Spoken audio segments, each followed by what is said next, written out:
네, 매주 월요일에는 신장남매로 여러분들 찾아뵙고 있습니다. 오늘도 어김없이 신인규 변호사 그리고 장윤미 변호사 두 분 나오셨습니다. 어서 오십시오. 안녕하세요. 네, 안녕하세요. 두 분 모두 간밤에 잠을 주무실 수 있으세요, 요새? 저는 이제 이제 체포가 됐기 때문에 이제 그만 주무셔도 됩니다 했는데 폭동이 일어났어요. 폭동이. 와, 깜짝 놀랐습니다. 뭐 상상 그 이상의 일들이 지금 계속 벌어지고 그러니까요. 있기 때문에 예. 뭐 여전히 불안감은 계속되고 있습니다. 예, 잠 못 주무셨죠? 눈이 부었잖아요. 그러니까 장윤미 많이 변호사님도 저는 자고 일어났는데 너무 깜짝 놀랐어요. 이게 새벽 3시 새벽 상황이더라고요. 3시. 예. 그래서 이게 무슨 일이야? 뉴스를 켰는데 아니 저희가 서울 서부지방법원은 너무 자주 가는 법원 중에 하나예요. 예, 예. 거기가 커버하는 관할이 되게 주요지들도 네네. 많고 해서 그러니까 너무 익숙한 공간인데 거기가 다 부서져 있구나. 그러니까요. 예. 그리고 서울중앙지방법원이랑 좀 다르게 서울중앙지방법원은 비교적 좀 접근성이 대단히 넓고 맞아요. 들어가서도 한참을 걸어가야 네. 되고 근데 서울 서부지방법원은 너무 도심 한복판에 있다 그렇습니다. 보니까 들어가면 바로 법원 바로예요. 왼쪽으로 예. 하면 검찰 예. 그리고 건물도 뭐 그렇게 규모가 크지도 않거든요. 그러니까 마포대교 건너서 쭉 어, 직진하다 맞아요. 보면 바로 있고 그 앞에 마포경찰서 있고 이렇잖아요. 예, 바로 예. 또 맞은편에 경찰서도 있는데 진짜 어떻게 와, 이런 이런 일이 대한민국에 벌어지나. 좀 너무 놀랐고 그렇습니다. 참담했습니다. 네. 자, 깜짝 놀랐습니다. 깜짝 놀랐습니다. 간밤에 저는 진짜 그 외국에서나 보는 그런 그러니까요. 난동 네. 난입 사건이 사실 우리가 해외 언론에서는 종종 보긴 했어요. 미국 또 유럽 네. 이런 데서. 그런데 대한민국에서는 특히 법원을 향해서 이거는 상상도 하기 어려운 일이었습니다.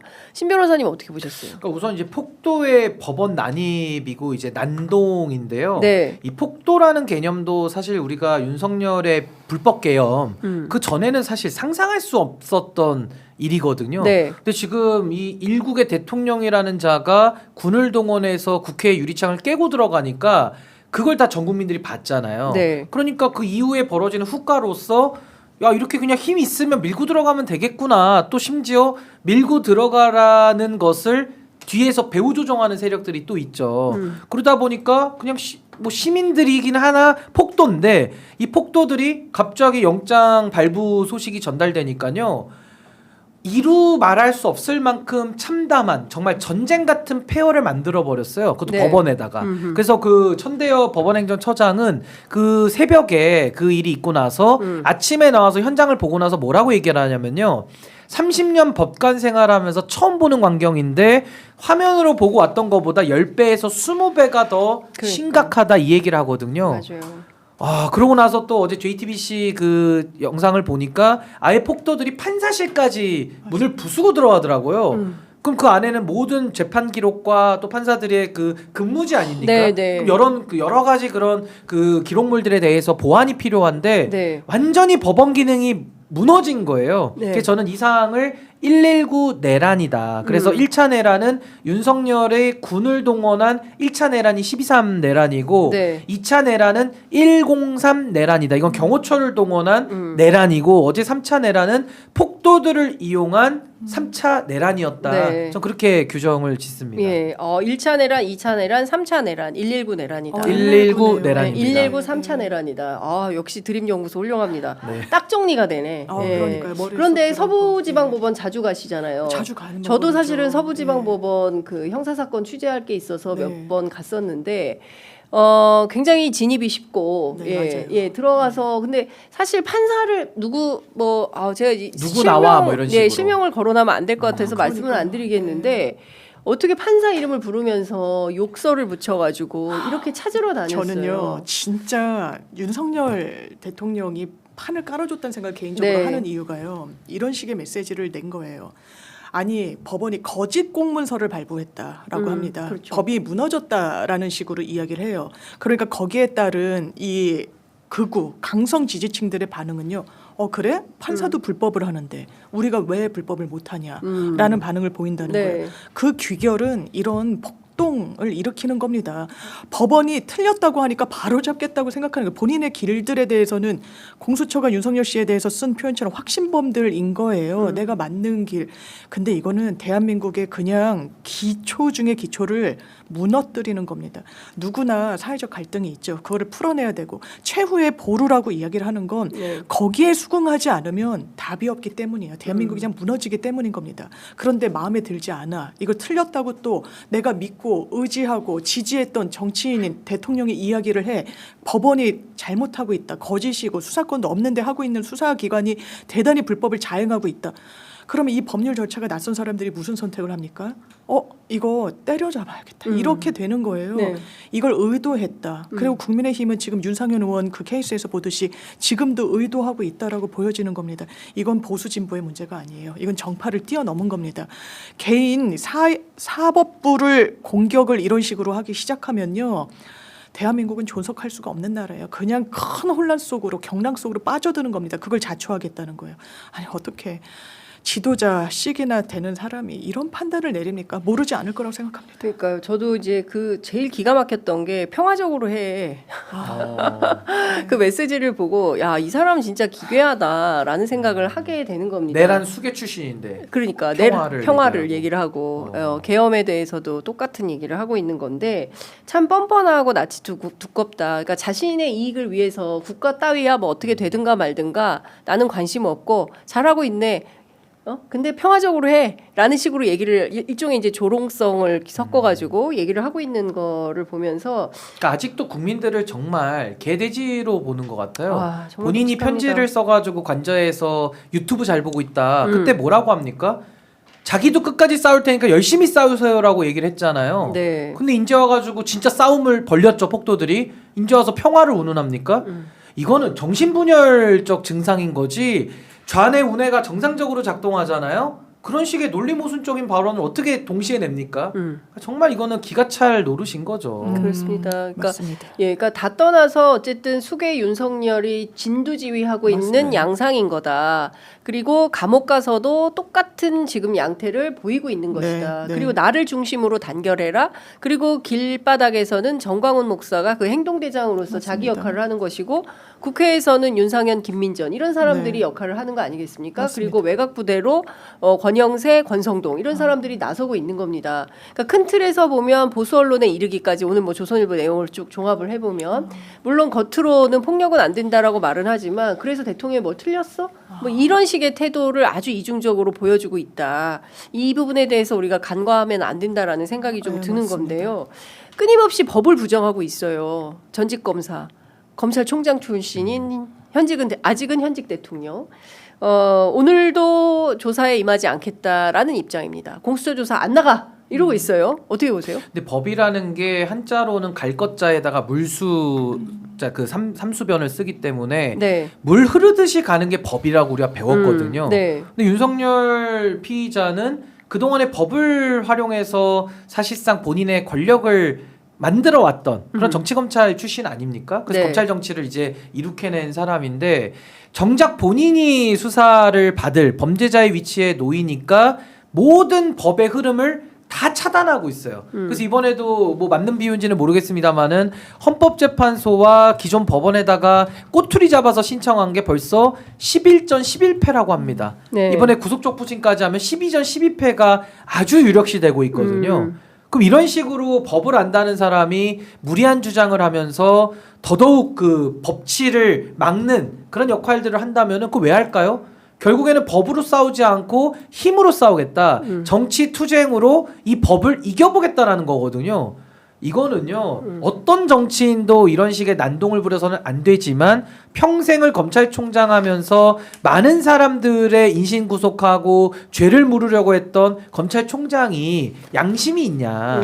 아니, 자기가 했던 거랑 완전히 거꾸로 하지 않습니까? 그러면 과거의 윤석열 검사가 지금의 윤석열 피의자 같은 이런 난동 피의자를 본다고 하면은 윤석열이 넘어가 줬을까요? 넘어가 줬을까요? 완전히 강압적으로 했을 거거든요. 네. 그래서 저는 그대로 해줘야 된다는 게 제 입장입니다. 그래서 이런 난동 피해자에 대해 가지고 내란 DNA를 갖고 있고 내란범이라는 것 자체가 일단 법 질서를 안 지키겠다는 거거든요. 그러니까 윤석열이 당연히 후속 절차 안 지키는 게 윤석열 다움인 겁니다. 그래서 저는 여기에 대해 가지고는 우리 정치권도 우리 시민사회도 윤석열이 법을 지킬 거야라는 그게 저는 망상으로 봐요. 그 망상이고 그냥 윤석열은 법을 더 이상 안 그런 지킨다. 기대는 하지 마. 예. 망상입니다. 예. 그래서 법을 안 지킨다라는 전제 위에 그럼 법을 어떻게 집행합니까? 원칙대로 하는 게 윤석열을 제압하는 유일한 길입니다. 그래서 저도 이 내란에 대해 가지고는 내란은 타협의 대상이 아니라 진압의 대상이다. 그렇죠. 오로지 진압해야 됩니다. 그래서 저는 거기에만 우리가 이제는 모든 관점을 다 쏟아야 되고요. 내란을 진압하는데 방해되는 게 있습니다. 그게 뭐냐? 윤석열 편을 대놓고 드는 거는 뭐 저는 그나마 낫다고 봐요. 차라리 윤상현이나 김민전은 그나마 낫습니다. 제가 조금 더 칭찬해드려요. 근데 뭐가 더 문제냐면 내란을 가지고 토론을 붙이는 언론, 내란 세력을 동원해서 본인이 정권을 잡아보겠다라는 미래 권력 지향자들, 전 이런 사람들이 훨씬 위험하다고 보거든요. 그냥 간단히 말하면 밀정자들이죠. 밀정. 내란을 이용해서 본인의 이익을 취해보겠다는 밀정자들입니다. 그래서 저는 내란 앞에서는요, 떳떳하면 내란을 내란으로 인정하시고 내란 복원에 다 협조하세요. 자꾸 내란인데 다만 이렇게 가거든요. 대통령이 한 거 잘못됐습니다. 다만 이러면서 자기 하고 싶은 얘기 다 해버려요. 아니 어제 제일 위험한 인간들입니다. 제가 볼 때는. 어제 KBS 토론에서 민주당 둘, 국민의힘 둘 이렇게 패널들 붙여가지고 토론을 하는데 딱 그렇게 네. 내란은 나빠. 그러나 이게 이재명 대표에게 유리해지는 것은 딱 안 그 돼. 알고리즘이 딱 다 그 알고리즘. 그래요. 다 아니, 그래. 그거는 밀정들이 지금 다 그러는데 차라리 저는 유승민 대표도 그렇게 다 그래요. 얘기하던데. 윤상현, 김민정보다도 저는 못한 자라는 규정을 짓습니다. 유승민 차라리 대표가? 못하죠. 오. 왜냐하면 윤상현, 김민정은요. 자기 책임아에 지금 하고 나중에 책임 다 질 거예요. 질 수밖에 질 없죠. 수밖에 없어요. 예. 차라리 그 제가 옛날에도 중간지대 회색보다는 차라리 장제원이 낫다라는 말 했었거든요. 예. 차라리 장제원 의원이 난 거예요. 다 떠들어 놓고 그 책임 다 져야 되거든요. 네. 근데 저는 가장 위험한 사람들이 내라는 범죄가 맞습니다. 다만만 나오면 무서워 죽겠어. 다만 이재명 대표와의 형평이 안 맞고 이재명 대표랑 비교했을 때 네. 이건 또 아니지 않습니까? 그러면서 사실상 내란을 옹호해 버려요. 그렇죠. 이거. 예. 저는 그게 제일 가장 문제라고 나쁜 겁니다. 생각해요. 예. 일정이 가장 나쁜 거고 밀정. 지금 이 대한민국의 내란 제가 진압이라 그랬잖아요. 네. 진압이라는 것은 불이 났을 때 우리가 진화라고 해서 불을 끄는 거고요. 내란은 진압을 해야 되는데 진압을 방해하는 게 뭐냐? 이 밀정. 결국에는 내란 동조 세력과 함께 손잡고 뭘 해보겠다라는 거기 때문에 내란 동조 세력과 내란 세력에 면죄부를 주는 결과를 갖고 옵니다. 그래서 저는 비판해야 된다고 보고 굉장히 지금 조심해야 될 상황이다. 지금 이런 사람들의 준동이 너무 심해요 지금. 네. 언론이나 정치권에서. 신인규 너무 변호사님하고 동의가 저하고 됩니다. 생각이 너무 똑같아요. 네. 저도 어제 이렇게 쭉 미디어를 보면서 야 이건 좀 심각하다. 그리고 도를 넘었죠, 지금. 그 물타기의 정도가 과하다라는 생각이 좀 맞습니다. 들었어요. 그러니까 지금 제일 심각한 게 뭐 KBS나 뭐 이런 주류 언론하고 그 다음에 보수 언론들이 앞다퉈서 그 일부 지상파도 몇 개 있어요. 예 지상파들 그런 비슷한 유의. 그러니까 예. 예, 아니 근데 너무 요게 심각합니다. 전 이렇게 봐요. 물타기까지는 제가 봐줄 수 있습니다. 물타기는 네. 뭐 탈 수 있어요. 근데 물귀신은 못 봐주거든요. 근데 지금 보면은 물귀신이야? 이 자들이 물타기를 넘어서 물귀신자, 물귀신으로 같이. 이재명 대표 민주당 같이 끌고 가야 돼. 예. 같이 내란범 수준으로 욕을 같이 먹어야 돼. 그러면서 네. 공직선거법하고 내란죄를 막 비교해요. 네. 똑같은 거 아니야? 이런 식이거든요. 네. 그래서 저는 물타기까지는 저도 봐주는데 저도 정치를 하니까 예. 물귀신은 제가 못 봐줍니다. 근데 네. 지금은 다 물귀신으로 가고 있어요. 물귀신은 쫓아야 됩니다. 팥을 뿌려야 돼요. 아, 팥을. 너무 내가 속이 돼요. 보기에는 저기 예. 민주당 법률위원회 부위원장 맡고 있는 장혜미 변호사님이 더 세게 얘기를 해야 될 것 같은데 신 변호사님 내란이잖아요. 내란이잖아. 내란은 맞아요. 불소추 특권 예외 아닙니까? 이거는 보수 진보 여야를 따지는 것 자체가 문제인 거예요. 맞아요. 그리고 토론 붙이는 것 자체가 사실상 내란 세력들에게 숨구멍을 붙여주는 결과를 갖고 옵니다. 이건 결과적으로 판단해야 돼요. 맞습니다. 본인의 의도는 나는 뭐 기계적으로 균형해야 되고 그런 의도였어. 의도가 중요한 게 아니라 지금 내란은 결과가 중요하다. 네. 국민들이 아파하고 계시기 때문에 예. 강력하게 진압을 해야 됩니다. 아, 너무 대한민국에서 그 법원 습격 사건이라는 것은 영화로도 없었어요. 동의되죠. 헌정사에 없었던 예, 거죠. 헌정사에서도 없었고 영화에서조차도 다루지 않았던 그런 사안이 대한민국에서 버젓이 1월 19일 날 맞습니다. 벌어진 겁니다. 예. 근데 그렇기 때문에 이것은 용납할 수 없는 범죄다. 용서할 수 없는 범죄인데 이거를 양비론으로 접근을 하고 있는 아, 거예요. 그건 그리고 아니에요. 끊임없이 물귀신, 저는 물타기라고 표현했는데 물귀신 작전으로 민주당과 이재명 네. 대표를 악마화하면서 같이 동급으로 같이 가. 근데 정도가 너무 심각하죠. 네, 지금. 자, 맞아요. 네. 제 일단 그러니까 민변에서 제가 언론위에 있는데 거기에서 이게 과연 기계적 중립을 맞추는 게 정당한 중립인가에 대한 논의를 계속 이제 있어요. 하고 이제 성명도 내고 이런 부분이 있는데 지금 신인규 변호사님 말씀 주신 거에 너무너무 공감하고요. 이거는 사실상 본질을 흐리는 거다. 이재명 대표를 거론하는 순간 그 진실도 아니고요. 법원까지 폄훼하는 거예요. 법원이 마치 편향에 있는 것처럼. 그 당시에 영장이 왜 기각되는지 짤막하게 보면요. 막 대장동으로 배임했다는 거 아닙니까? 왜 A라는 이런 방식을 채택하지 않고 B라고 해서 더 이득을 많이 얻을 수 있는데 이득을 덜 얻었다라는 거였어요. 판사가 물었다는 거예요. 아니 지자체장에 대해서 산하 기관에 대한 배임으로 기소한 전례가 있습니까, 검사님? 없었다는 거 아닙니까? 네. 못 냈다라고 알려져 있어요. 왜냐하면 이거는 행정 본인이 지자체장으로서 굉장히 많은 재량권이 부여됐는데 왜 이 방법을 채택하지 않았냐라는 잣대로 기소하기 시작하면 남아날 지자체장이 없거든요. 그래서 법리적인 다툼이 있었던 겁니다. 내란죄랑은 네. 차원이 달라요. 비교하는 것 자체가 어불성설을 넘어서 이건 거짓 호도를 하고 국민을 무시하는 겁니다. 더더군다나 사법부 폄훼까지 의도하는 거예요. 있을 수가 없는 일을 하고 있다. 제가 아까 신은규 변호사님 말씀 주신 거예요. 제1, 제2, 제3의 내란이라고 하는데 네. 저는 이번 119 내란이라고 생각합니다. 기본적으로 내란죄는 정확하게 법에 정해져 있어요. 국헌 문란을 목적으로 하는 폭동이에요. 국헌 문란이란 개념이 굉장히 추상적이다 보니까 형법에 헌법 기관의 헌법으로부터 이 권능을 부여받은 기관의 권한을 마비시키는 거라고 돼 있어요. 딱 사법부가 그렇죠. 법원의 기능을 마비시킨 거예요. 그냥 아주 거기가 뭐 전자소송 같은 걸 하더라도 형사기록 같은 건 다 종이소송인데 이게 훼손되면 재판을 할 수도 없어요. 근데 지금 이미 그런 상황 아니에요? 그런 상황이라고 예. 봐야 되겠죠. 왜냐하면 5층 판사실을 습격했다라고 하니까요. 예. 전자기계에도 막 물 부셔놨으니까. 붓고 다 망가뜨렸어요. 다 망가뜨렸어요. 아니, 물을 네. 쏟아 부었잖아요. 그다음에 기자들 취재하는데 메모리 아, 카드 저 다 봤어요. 뺏어가고 그 기자를 기자 폭행하고 기자 폭행하고 아니, 침 뱉고 그리고 일반 시민이요. 저는 이게 대단히 조직화된 어떤 그 네. 집단이 아닐까라는 생각들 게 일반 시민이 경찰을 피가 날 때까지 때린다고 상상할 수가 없습니다. 맞아요. 이거는 정말 주치자가 막 만취해도 그 정도까지도 못해요. 가지도 못해요. 어.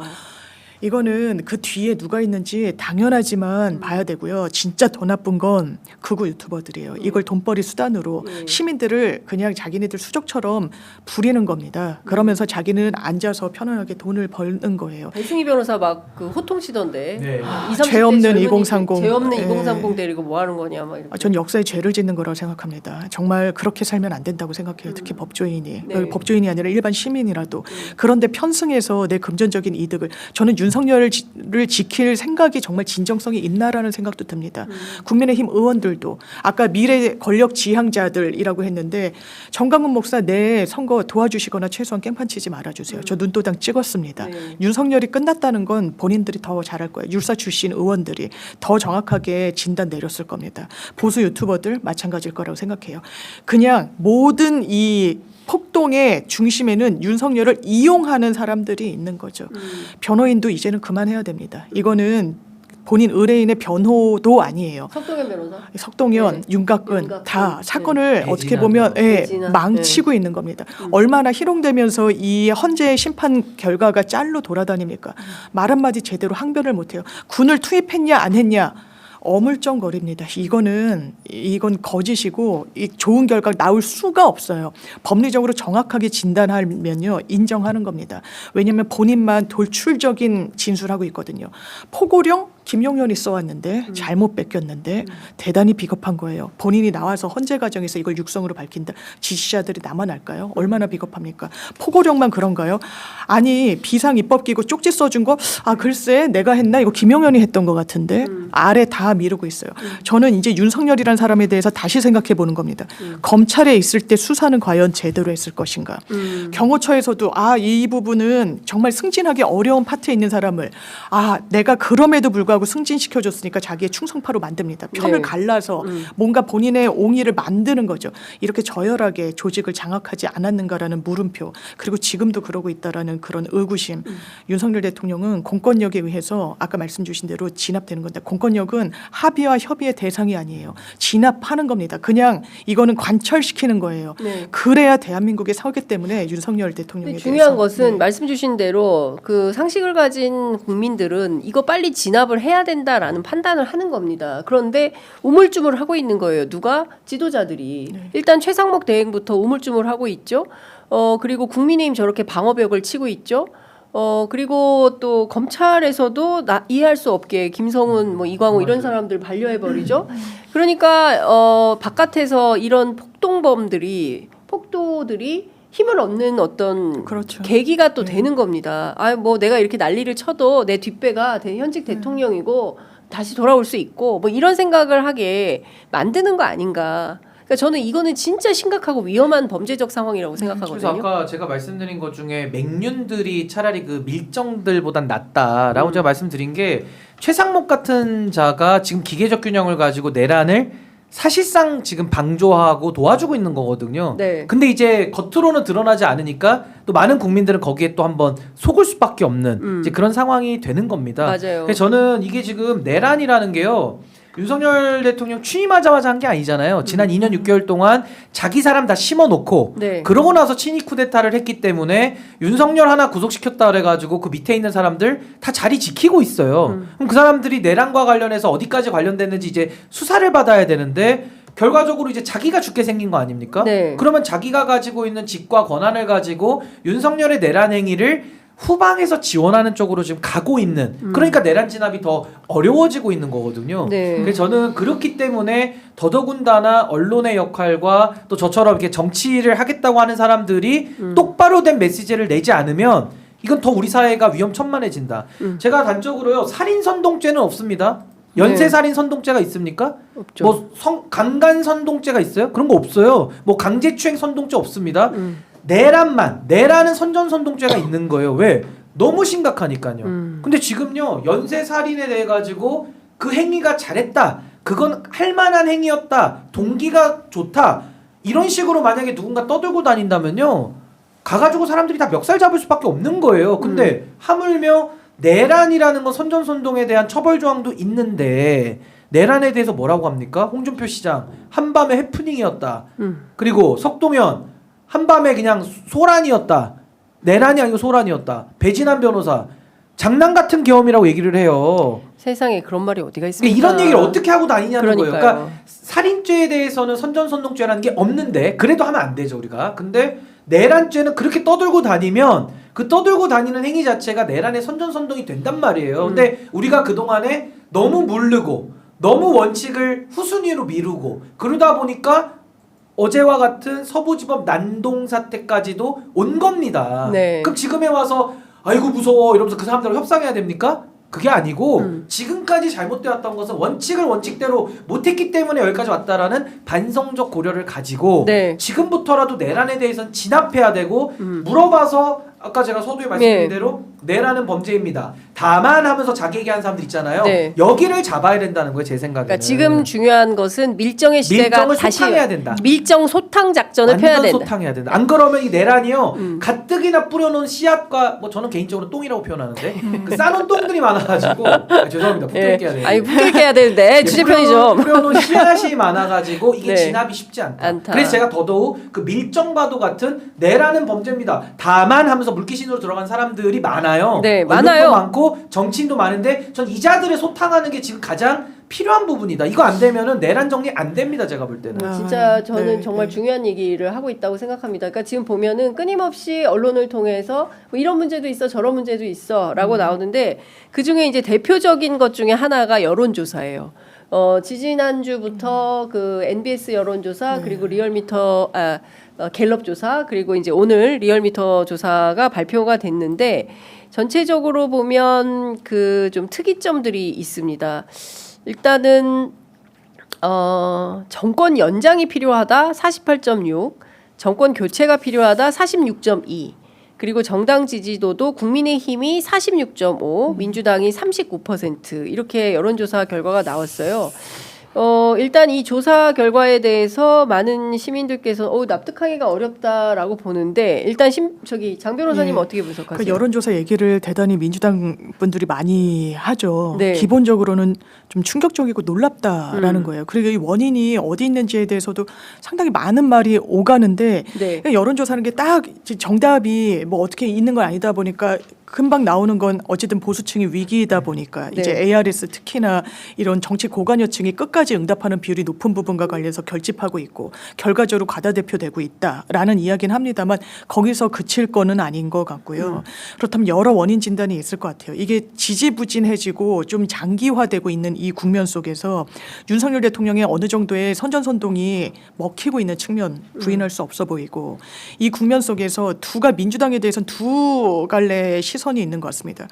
아니 이 부분과 관련해서 왜 독주를 하냐라는 시선 하나는 이걸 왜 거대 야당으로서 빨리 매듭짓지 못하고 이렇게 끌려다니냐는 시선 두 가지가 있는 것 같은데 전자인 측면도 있어 보이는 게 왜냐하면 민주당이 앉질 못하고 국민의힘의 지지율이 상승하는 그런 부분으로 가고 있거든요. 네.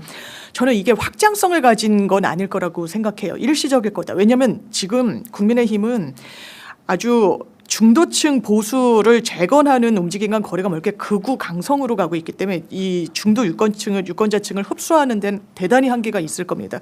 그럼에도 보고 이 부분에 대해서는 결과적으로는 계엄도 탄핵도 다 좋다. 그래 빨리 매듭짓고 이것도 어떻게든 해야지. 다만 지금 너무 어렵다.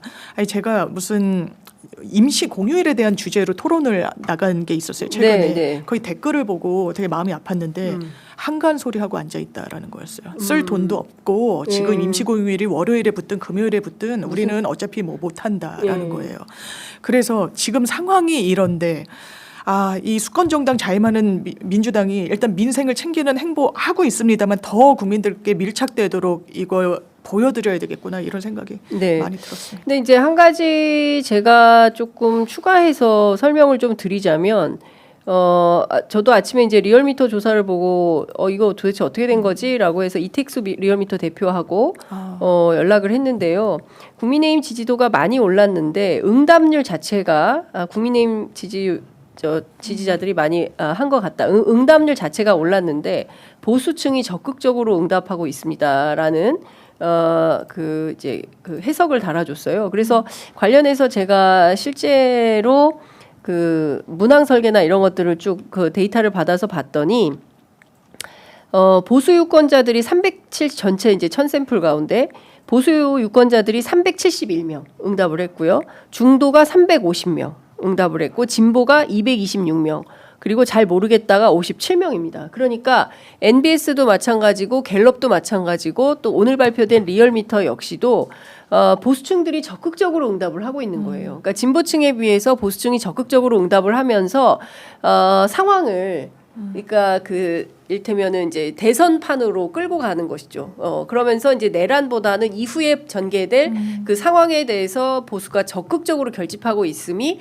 확인이 되는 거다. 그렇기 때문에 이 조사 자체가 큰 의미가 있다, 유의미하다 이렇게 보기는 어렵다. 왜냐하면 표집 자체가 보수가 과표집이기 때문에. 근데 저는 이 자료를 보면서 많은 분들이 동요를 하는데 그 동요를 이끌기 위한 여론조사라고 보시면 돼요. 전혀 이상할 게 없는 여론조사인데 저도 지금 문자 많이 받거든요. 네. 이러다가 이거 뭐 보수가 다시 잡는 거 아닙니까? 막 끔찍해요 이러면서 중도층에 있는 사람들의 마음을 막 흔드는 용도의 조사예요. 그 이외에는 아무 짝에도 쓸모없는 얘기입니다. 네. 제가 설명해 드릴게요. 예. 이게요. 지금 정치인들 중에 미래 대선에 대해서 얘기하는 정치인 누가 있습니까? 민주당에 있나요? 민주당은 없어요. 국민의힘이 왜 그런지 제일 아십니까? 민주당 사람들이나 저처럼 중도에서 뭔가 지금 내란에 대한 인식을 확고하게 하고 있는 사람은요. 다음 대선 날짜도 관심이 없어요. 왜 그러냐? 지금 당장 내란을 진압도 못했는데 무슨 제밥에 관심을 갖습니까? 지금 대선에 미래 권력에 관심 있는 사람 누군 줄 아세요? 윤석열 정권을 같이 만들었거나 같이 해먹다가 실패했거나 또 한 번 해먹고 싶은 사람들은 지금 미래 권력에만 다 관심 가 있습니다. 왜? 내란 세력도 갖다 쓰고 싶어 하거든요. 밀정들도 그들의 주 타겟팅이거든요. 그러니까 그 사람들은 밀정, 소탕 이런 거 관심 하나도 없어요. 나라가 어떻게 되든지 말든지 자기 권력만 신경 쓰니까 지금 미래 권력 논하고 있는 거예요. 그 차이가 있습니다. 당연히 진보 쪽 과표집이 안 되죠. 지금 진보 진영 사람들은 매일 가서 응원봉 들고 진압해달라고 간절한 마음으로 애국심으로 호소하고 있는데 어떻게 제밥에 관심을 갖습니까? 응답할 시간도 전화 끊고 가서 응원봉 한 번 더 들어야죠. 네. 근데 누가 대답한다? 여론이 밀려있거나 향후 권력을 좀 갖고 싶어서 야욕을 드러낸 정치인들과 그 지지자들이 좀 관심을 갖는 거예요. 네. 그게 가장 대표적인 핵심 베이스고요. 또 하나는 뭐냐면요. 지난 탄핵 대선도 제가 그냥 산술 분석해 볼게요. 산술 분석입니다. 당시에 탄핵을 당했는데도 자유한국당 24%, 유승민 대표 6%, 합 30이죠? 네. 합치면 예. 보수 30입니다. 거기다가 안철수 의원이 21% 얻었는데 그건 반반이라고 치고 워낙 극중주의시니까 반반으로 10% 자르면요. 약 40%가 탄핵 세력과 함께 정권 재창출로 표를 던집니다. 네. 그러니까 6대 4예요.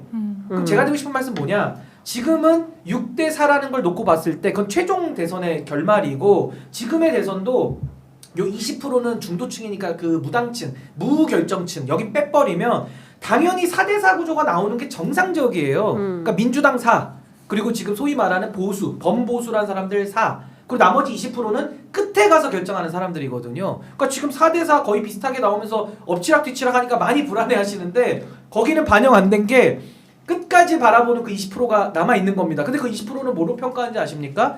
내란을 누가 정리했는지 여부로 판단할 거예요. 왜? 둘 다 싫으니까. 네. 그러니까 20%로 좀 빠져있는 거예요. 네, 둘 다 싫어서. 네. 근데 그 사람들은 마지막에 그럼 뭘로 평가하냐면은 야 지금 대한민국 내란 또 오는 거 아니야? 기존 내란 정리됐어? 1차, 2차, 3차 내란 어떻게 됐어? 이걸로 이제 마지막 평가하시는 분이에요. 그럼 그분들이 거의 9대1로 갈릴 겁니다. 네. 그럼 민주당이 유리할 수밖에 없다라는 게 이제 제 결론이고 그래서 저는 이래요. 이게 지금 이 여론조사를 가지고 너무나도 지금 호들갑을 떠는데 그 호들갑 떠는 사람들의 본질을 추적해보면 네. 윤석열을 만드는데 기여했거나 윤석열을 만든 거에 대해서 못해먹고 요걸 또 한 번 연장해보겠다는 세력들이 지금 대권에 날짜 세고 관심 있는 겁니다. 대표적인 인물이 이준석 개혁신당 대표하고 의원하고 홍준표 시장 그 둘이에요. 그것도 누가 더 있습니까? 오세훈 시장 지금 약간 막 몸 풀고 있죠. 네. 나오려고 하죠. 넓게 보면 그 셋이에요. 그 외에 누가 지금 제밥에 관심 갖습니까? 제정신이면 내란 진압도 지금 못하고 있는 상황에서 그러니까 저는 이 여론조사라는 거를 방송 나갈 때마다 물어보고 이걸로 위기감 조성하는데 그 위기감 조성하는 사람들의 의도를 제대로 봐야 된다. 맞아요. 그 중도층을 흔들어서 뭔가 지금 이 상황에서 자기들 재미 보려고 장사하는 거예요. 그러니까 명태균만 나쁜 게 아니죠 사실은. 거의 유사한 행태입니다 제가 볼 때. 그러니까요. 예. 그러니까 지금 뭐 굉장히 명쾌한 분석을 했기 때문에 토를 달기가 어렵네. 그죠? 그러니까요. 근데 민주당이 전 여기서 네.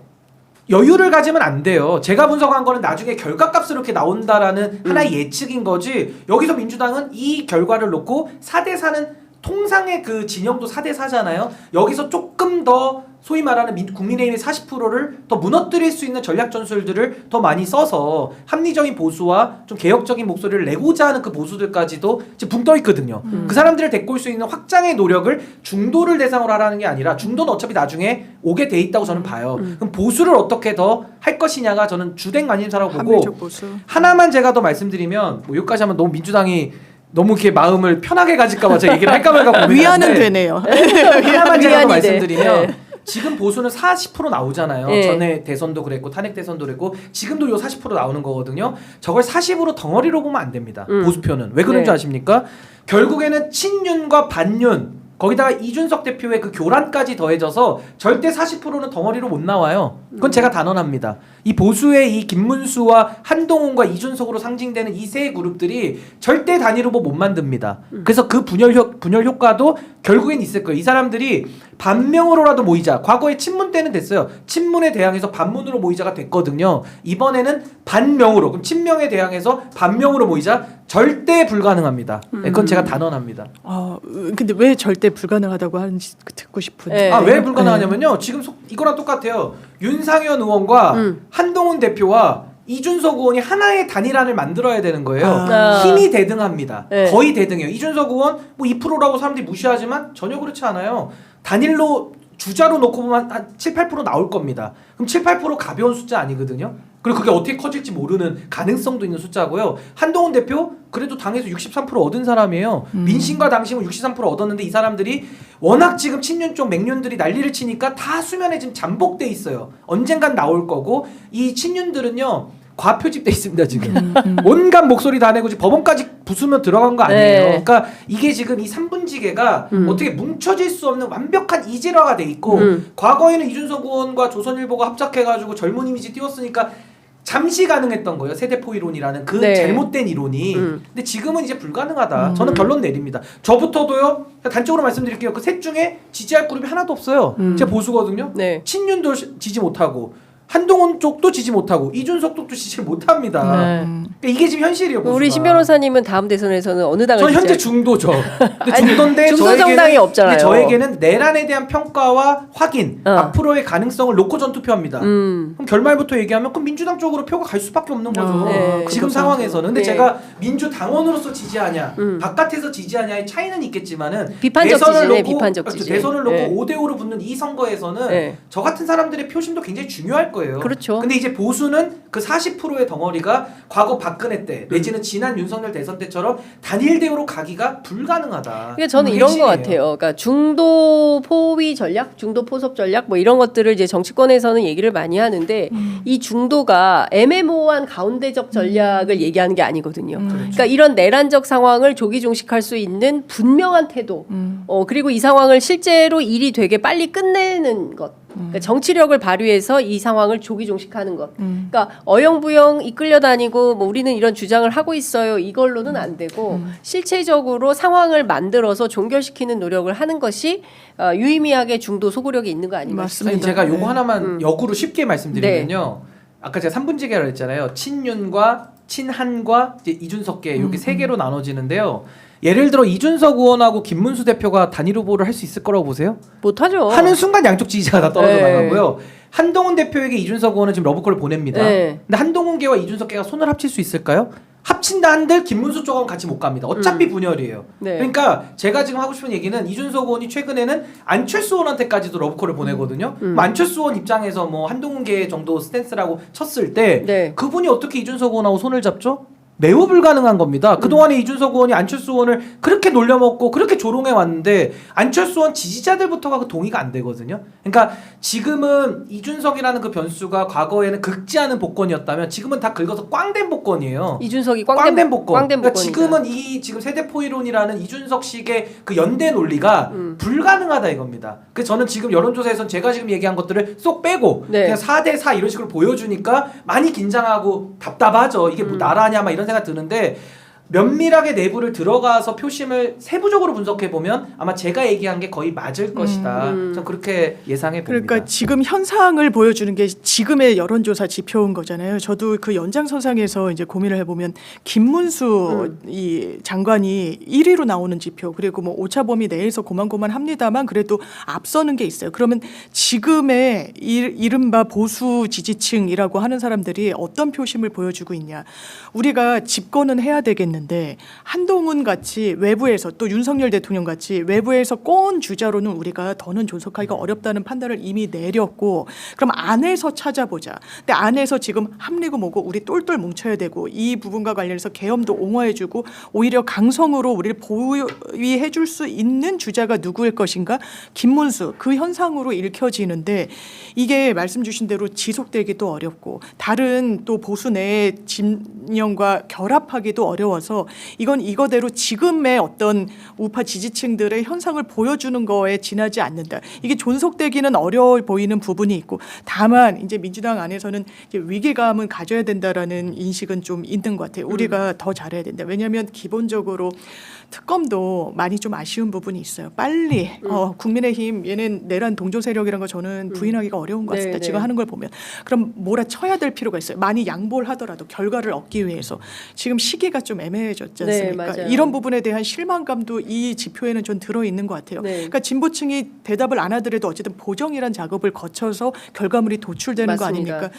그렇다면 이 상황과 관련해서 국민의 고충을 진짜 잘 헤아려야 되는 건 이미 저는 국민의힘에는 많은 시민들이 이 기대를 하지 않는 것 같고 맞습니다. 민주당이 좀 잘해줘야 되는데 네. 독주보다는 우리의 삶을 잘 챙겨줘야 되는데 여기에 좀 방점을 찍어야 그러니까 되는 저는 것 같습니다. 민주당이 잘해야 된다라는 게 너무 추상적인데 그 잘한다는 의미가 사실 표대결로 가면요. 대선은 이제 인물 중심 선거기 때문에 사실 뭐 지금 민주당 또 조국혁신당 또 진보당 등등등의 소위 말하는 민주진보 개혁 쪽에 있는 당의 지지자분들은 다 이재명 대표 중심으로 아마 갈 가능성이 거의 매우 높습니다. 근데 이제 거기서 조금의 불안감을 해소하기 위해서는 아까 말씀드린 대로 중도층이 아니라 합리적 보수층들이 지금 지지할 곳이 없단 말이에요. 그러니까 그쪽 세력들까지도 민주당이 외연 확장을 통해 가지고 지지받을 수 있는 정당으로 좀 확장의 노력을 한다면은 저는 뭐 다음 대선은 크게 걱정할 필요는 없는 구도는 돼요. 네. 그리고 이제 보수가 아까 말씀드린 대로 좀 분열될 가능성이 매우 높기 때문에 그래서 제가 이 얘기를 하기가 또 걱정되는 게 또 괜히 또 이렇게 마음 너무 편해질까봐 또 걱정은 됩니다만 어쨌든 현실은 그렇기 때문에 저는 좀 냉철하게 현실을 좀 분석해볼 필요가 있다. 그러니까 사실상 지금 국민의힘은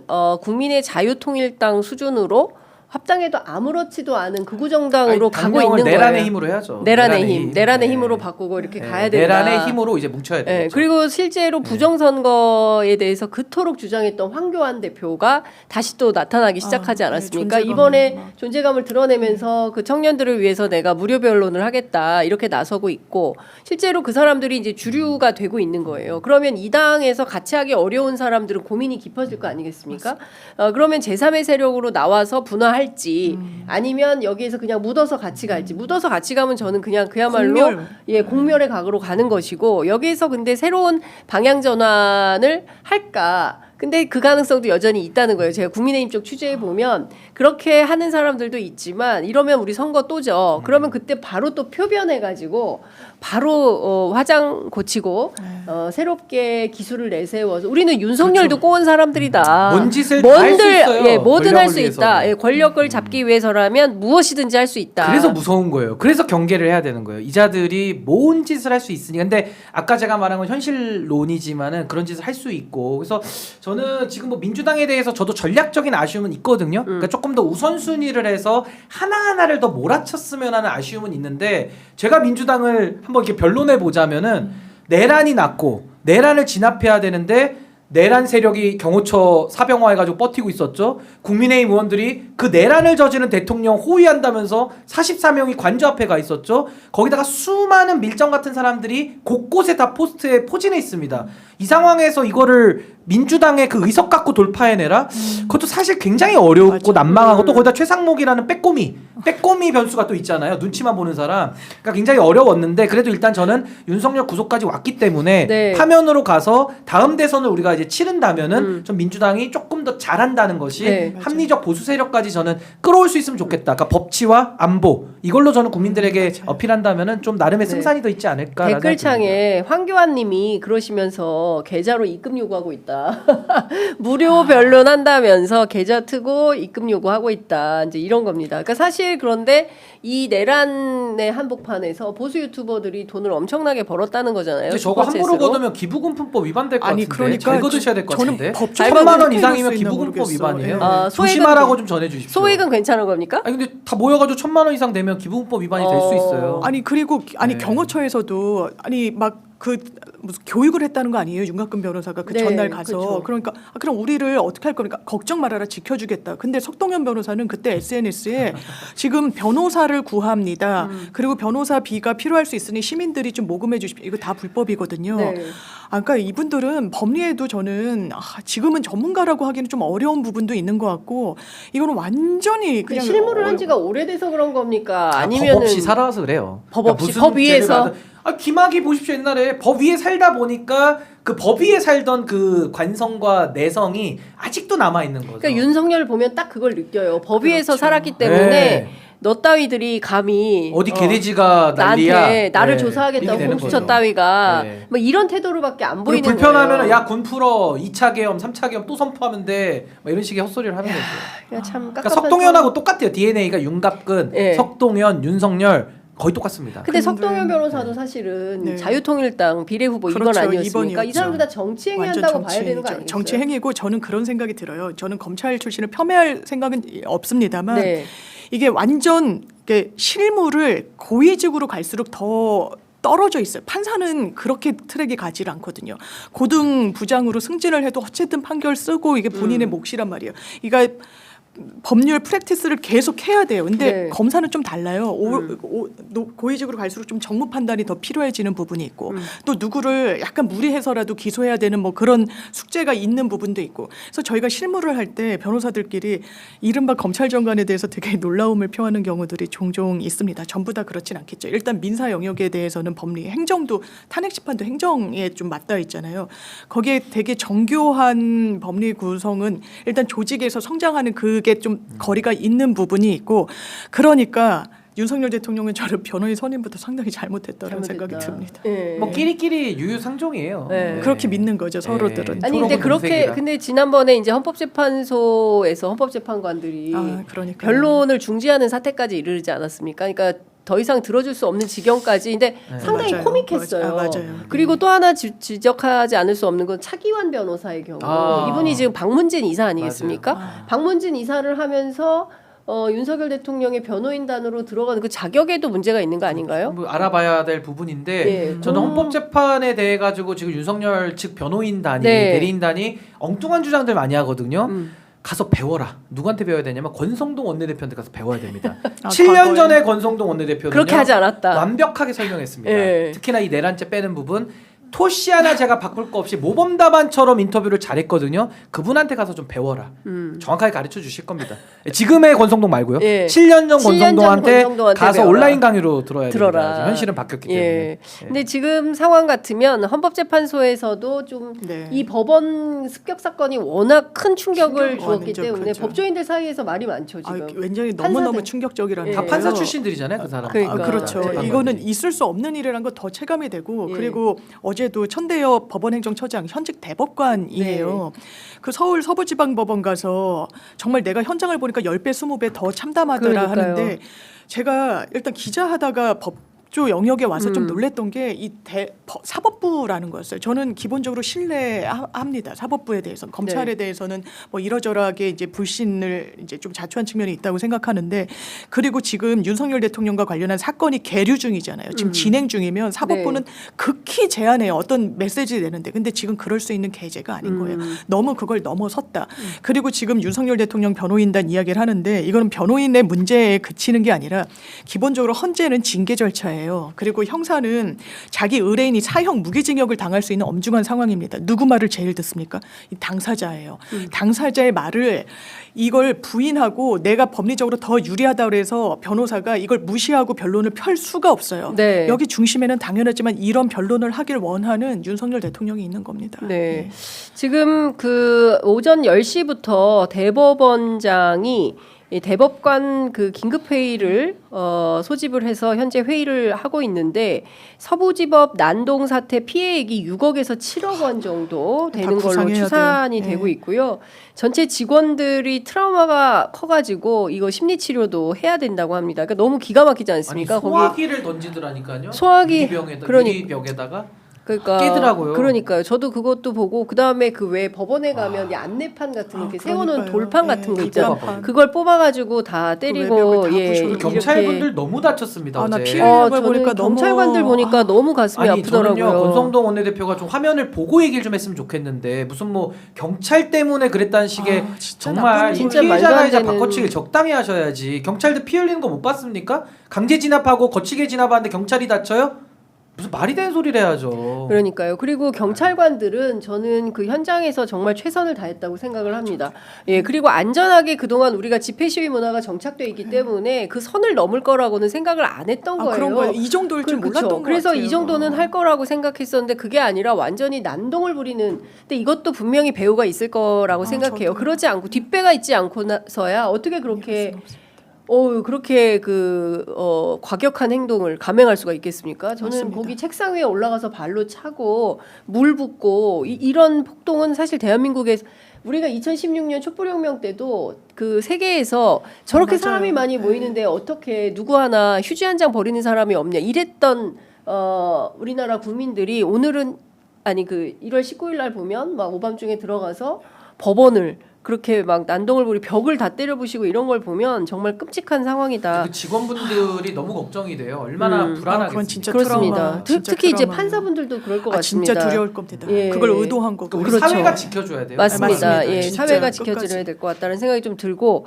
오늘 대법관 회의에서 어느 정도 수위로 결론이 나올 거라고 보세요? 아니 근데 저는 솔직히 좀 유감스러운 거는 네. 조희대 대법원장은 사법부 수장 아닙니까? 네. 어제 입장을 내셨어야죠. 어떻게 천대엽 처장이 물론 현장까지 오긴 했습니다만은 처장이 와서 입장 내는 거하고 대법원장이 내는 거는 하늘과 땅 차이거든요. 전 어제 같은 경우에는 이제 우원식 의장님 입장 내시듯이 대법원장도 상권 분립의 한 축으로서 입장 내야죠. 근데 뭐 오늘 뭐 대법관 회의를 한다고 하니까 너무 소극적이고 미온적인데 그거 좋지 않습니다. 내란 상황입니다. 법원이 습격당했습니다. 네. 거기서 근무하는 직원분들 다 자기 휘하에 있는 직원들 아닙니까? 그렇습니다. 전 대법원장이 여기서 목소리 내고 예. 아닌 건 아닌 걸로 확실하게 선을 그어야지. 안 그러면 이 사회적 혼란이 수습이 안 되고 더 썩나고 더 번지게 되는 겁니다. 네. 전 지금 좀 정신을 똑바로 차리셨으면 좋겠어요. 그러니까요. 지금 어쨌든 국회 법사위에서도 1월 19일 119 내란 딱 끊어지네. 제3차 내란. 119 제 3차 내란. 긴급합니다, 진짜. 119 3차 내란에 대해서 국회 법사위에서 행안위에서 현안 질의하고 있는데요. 관련된 내용들이 이제 들어오면 저희들도 이제 속속